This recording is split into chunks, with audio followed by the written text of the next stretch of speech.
घटना 3 अक्टूबर 2016 की है, जब पलवल के एक गांव गुलावड़ का रहने वाला 65 वर्षीय बाबूलाल 3 अक्टूबर की रात गांव निवासी धर्मपाल के साथ खेतों पर सोने के लिए गया हुआ था।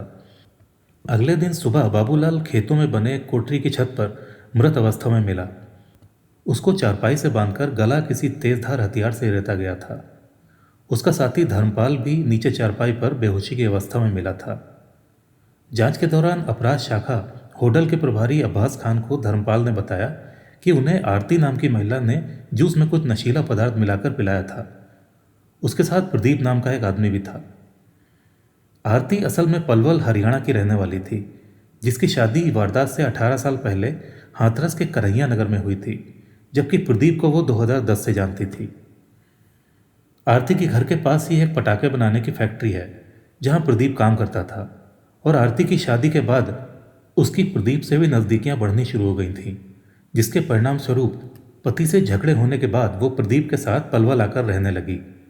इसी बीच एक हत्या के केस के सिलसिले में प्रदीप को जेल जाना पड़ा, जिसके बाद वो राकेश नाम के आदमी के संपर्क में आ गई और उसके साथ ग्रेटर नोएडा की परी चौक में रहने लगी, जिसके बाद राकेश ने भी अपनी पत्नी और 3 बच्चों को छोड़ दिया था।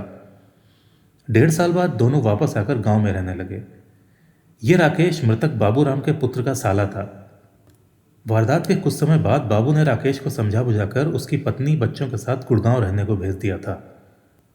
राकेश के चले जाने से नाराज आरती ने राकेश के साथ साथ बाबूलाल को भी ठिकाने पर लगाने की योजना बनाई। पुलिस रिपोर्ट के मुताबिक आरती ने फोन करके बाबूलाल को भी अपने जाल में फांसकर अपने साथ सेक्स करने के लिए बुलाया और फ्रूटी में नशीली दवाएं मिलाकर उसकी हत्या कर दी। इसके अलावा आरती और प्रदीप ने योजना के मुताबिक राकेश को भी ठिकाने लगाने की योजना बनाई थी। करीब 1 महीने पहले प्रदीप पलवल से हाथरस गया और वहां 3 बम बनाए। उसका एक दोस्त है जिसके पास आतिशबाजी बनाने का लाइसेंस है, और उसी की मदद से उसने ये बम आतिशबाजी में इस्तेमाल होने वाली बारूद से बनाए थे। इसके बाद प्रदीप ने तीनों बम आरती को लाकर दे दिए और कहा कि इस बम की स्पिन को निकालकर राकेश के घर में फेंक देना, उसका काम हो जाएगा। आरती ने यह बम अपने मुंहबोले भाई शमशाबाद के मुकेश के घर में रख दिए। इससे पहले कि आरती इन बमों का इस्तेमाल करती, पुलिस ने उसे प्रदीप के साथ अरेस्ट कर लिया। आरती ने 3 देशी टाइमर बनवाए थे।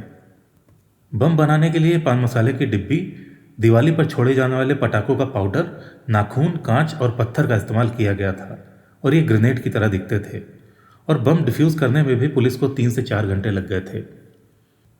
पुलिस ने दिल्ली, आगरा, नोएडा सहित कई शहरों में दबिश देकर उत्तर प्रदेश के अलीगढ़ जिले की रहने वाली आरती उर्फ लक्ष्मी और आगरा निवासी प्रदीप उर्फ दरोगा को गिरफ्तार किया। दोनों पलवल के शमशाबाद में एक मकान में ठहरे हुए थे। अब्बास खान ने बताया कि आरती के कई लोगों से अवैध संबंध हैं।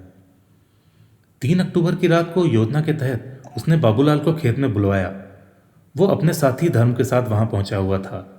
आरती ने उन दोनों को जूस में नशे की गोलियां मिलाकर दे दी। उनके बेहोश होने के बाद आरती ने प्रदीप के सहयोग से धर्म को तो नीचे खेत में डाल दिया और हाथ पैर बांधकर बाबूलाल का गला रेतकर उसकी हत्या कर दी। प्रदीप पर पहले से भी हत्या के केस दर्ज थे और उसको उम्र कैद की सजा हुई थी। वारदात के समय वो जमानत पर था। विभिन्न थानों में प्रदीप के खिलाफ हत्या, हत्या के प्रयास, गिरोहबंदी, चोरी, शस्त्र अधिनियम और अपहरण जैसे कई मामले दर्ज थे। प्रदीप ने गाजियाबाद में एक डॉक्टर की हत्या भी की थी। उसने पहले डॉक्टर को किडनैप किया, फिर कुछ दिन तक उसको शिकोहाबाद में बंदी बनाकर रखा और फिर मारकर नदी में फेंक दिया था।